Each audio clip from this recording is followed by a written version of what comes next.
On se retrouve aujourd'hui dans cette nouvelle vidéo pour parler du nouveau téléphone de chez la marque Xiaomi. Un téléphone à bas prix, le Redmi 14C que je vous déconseille. Vous allez savoir pourquoi. Vous allez avoir ici un téléphone à l'esthétique, au design très beau, mais avec de grosses taches, des lacunes. Ok les gars, niveau des coloris, ici Xiaomi a voulu vous taper dans l'œil avec des arguments design, plus certains arguments commerciaux pour vous faire vendre ce téléphone-là, mais encore une fois, je le répète, je vous le déconseille. Alors, le téléphone que je pose ici, que nous allons voir tout de suite, mais tout d'abord à l'intérieur de la boîte, qui est assez vide, assez légère. Vous allez savoir pourquoi.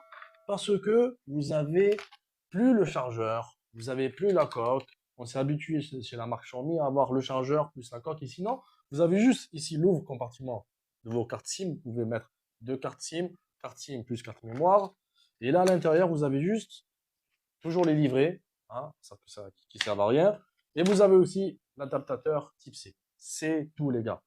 Pas de coque, plus de chargeur chez Xiaomi, c'est bien dommage, ok?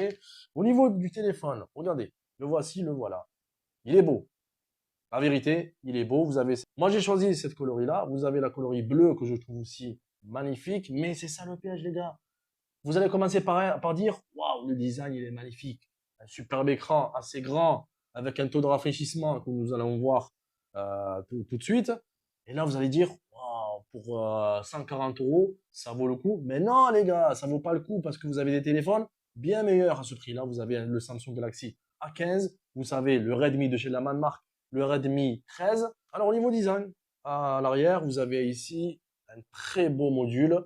On a l'impression d'avoir quatre modules photo, mais non, vous avez que deux. Ok les gars, là vous avez juste que c'est floqué 50 mégapixels, le flash, le principal qui est à 50 mégapixels, le secondaire, à mon avis, c'est du 8. Ok les gars, en haut vous avez prise jack, par le bas vous avez micro plus votre baffe et l'adaptateur type C. Vous avez ici le compartiment à SIM et vous avez ici vos boutons de volume plus un capteur d'empreinte digitale pour 140 euros.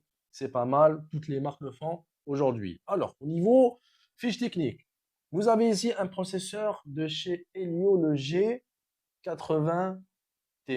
C'est tout. Oui, vous allez me dire, oh, est-ce que c'est un bon processeur ou pas? Non, c'est un processeur faiblard. C'est un processeur nul. Nul de chez nul, car vous avez la version précédente, le Redmi 13C. On a utilisé un processeur, le Helio G85. Et la version, le Redmi 10C, qui est sorti il y a 3 ans, ils ont utilisé un Snapdragon 680 à 6 nanomètres. Ici, vous avez un G81 à 12 nanomètres. C'est nul. Vous avez un score en tout de 250 000 points. C'est juste assez pour pouvoir avoir une utilisation classique. C'est juste assez pour accomplir vos tâches classiques et à jouer à des jeux 3D, mais faut pas demander plus. Ok les gars, ici vous avez un processeur fainéant, faiblard, il faut le dire.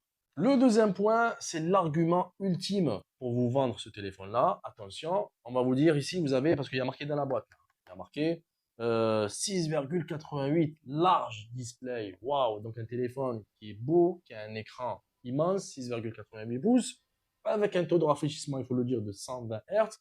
Énorme, c'est bien, mais là, vous avez juste de l'HD+. C'est tout. Ok les gars, c'est vrai que vous avez de belles coloris, mais les 120 Hz, je les vois pas, les gars. Je les vois pas, les 120 Hz. Je sens pas la différence. Parce que là, vous avez juste un écran HD+. Vous n'avez pas de la Full HD+. Vous n'avez pas d'un écran AMOLED. C'est juste un LCD 120 Hz. Ok, on ne le voit pas tellement, mais de l'HD+. Ça reste de l'HD+. Vous avez compris? L'HD+. Contrairement aux concurrents, on revient sur le Redmi 13. Vous avez ici un écran en Full HD+.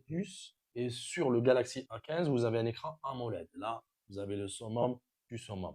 Côté capteur, nous avons des capteurs assez classiques de chez Xiaomi qui font leur boulot assez moyennement. Vous avez ici à l'arrière un capteur principal de 50 mégapixels. Vous pouvez prendre des photos en journée qui sont pas mal. En basse lumière, c'est pas terrible. Au niveau de la caméra, vous pouvez faire des vidéos en 1080p, 30 fps.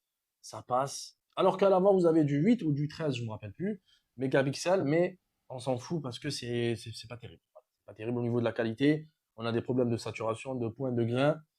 Voilà, la qualité, elle n'y est pas, tout simplement. Avant de terminer, nous allons parler de la batterie et du chargeur. Ici, on a une batterie un peu plus grande que d'habitude. D'habitude, c'est du 5000 mAh. Là, on a du 5160 mAh pour être plus précis. C'est normal parce que si vous avez un taux de rafraîchissement de 120 Hz, vous avez une consommation un peu plus grande. Donc, on a juste rajouté 160 mAh, ok, au classique des 5000 mAh. Au niveau chargeur, vous avez un chargeur de 18 watts. Les concurrents, le Redmi 13, vous avez du 33 watts. Et le Galaxy A15, vous avez du 20 ou je crois du 25 watts. Et bien pour finir, on va finir en beauté avec la connectivité. Et là, c'est un point assez positif chez la marque Xiaomi.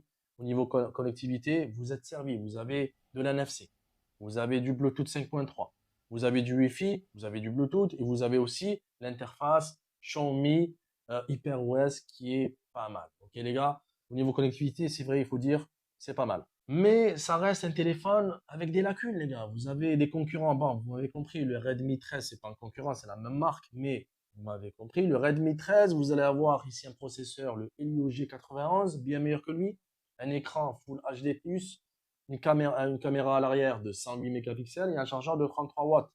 C'est bien meilleur que ça.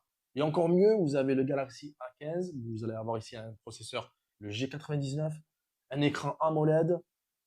Voilà, les gars. Sérieusement, n'achetez pas ce téléphone-là, ça vaut pas le coup. Si vous avez 140 euros, vous avez le A15 de chez Samsung ou le Redmi 13, tout simplement. Allez, je vous dis une autre vidéo. Prenez soin de vous.